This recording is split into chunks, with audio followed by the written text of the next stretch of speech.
बढ़ रहे हैं वैद्युत धारा का ऊष्मीय प्रभाव। वैद्युत धारा का ऊष्मीय प्रभाव क्या होता है कि जब हम धारा का उपयोग करके उसको ऊष्मा में रूपांतरण कर दे, उसको बोलते हैं वैद्युत धारा का ऊष्मा में प्रभाव या ऊष्मा का प्रभाव। ठीक है, अब इसमें आता है टॉपिक वैद्युत ऊर्जा। वैद्युत ऊर्जा क्या होता है? मान लीजिए यह एक वायर है या एक तार है AB। जब इस तार में हम आवेश का प्रवाह करेंगे तो जो ऊर्जा इसमें व्यय होगा, जो ऊर्जा खर्च होगा, उसको बोलते हैं वैद्युत ऊर्जा। यानी कि जब किसी चालक से आवेश का प्रवाह होता है तो जो ऊर्जा खर्च होती है उसको बोलते हैं वैद्युत ऊर्जा।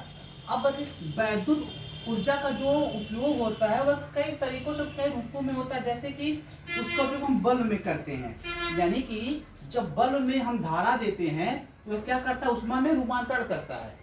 यानी कि जब हम बल्ब में करंट देंगे तो वह क्या करेगा? वह ऊष्मा में रूपांतरण करेगा। अब देखते हैं बल्ब क्या होता है। ठीक, बल्ब क्या होता है?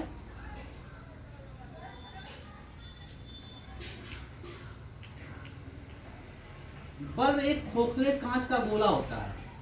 बल्ब एक खोखले कांच का गोला होता है। ठीक है, मान लीजिए यह बल्ब है और यहाँ पर इसके ऊपरी भाग में, बल्ब के ऊपरी भाग में पीतल की टोपी लगी होती है।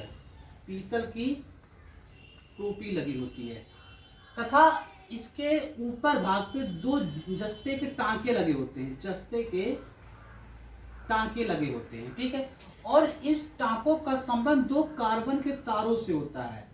इनका संबंध दो कार्बन के तारों से होता है और इसके जो निचला भाग है यहाँ टंगस्टन लगा होता है। इसको तंतु बोलते हैं, तंतु, टंगस्टन।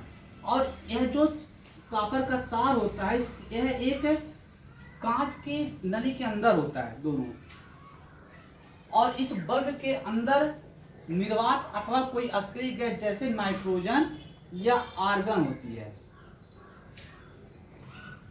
यानी कि बल्ब एक खोखले कांच का गोला होता है जिसके ऊपर दो जस्ते के टांके लगे होते हैं और इसको चपड़े द्वारा इसको इसमें पैक कर देते हैं। ठीक है, और उसके ऊपरी भाग पर जस्ते के दो टांके लगे होते हैं। इन जस्तों के जो टांकों का संबंध होता है इस कार्बन के तार से होता है। एक कार्बन का तार होता है और उसी कार्बन का जो तार होता है उसका जो निचला सिरा होता है वहां टंगस्टन की एक धातु लगी होती है। टंगस्टन की, इसको तंतु बोलते हैं, जिसका गलनांक बहुत ज्यादा होता है, लगभग 3400 डिग्री सेल्सियस होता है।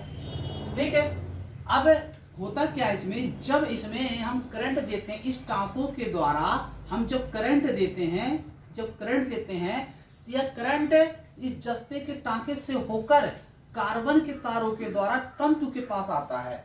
जब यह तंतु के पास आता है तो यह बहुत ज्यादा हीट अथवा गर्म हो जाता है, जिससे यह हमको प्रकाश देने लगता है। ठीक है, यह होता है इसका तंतु।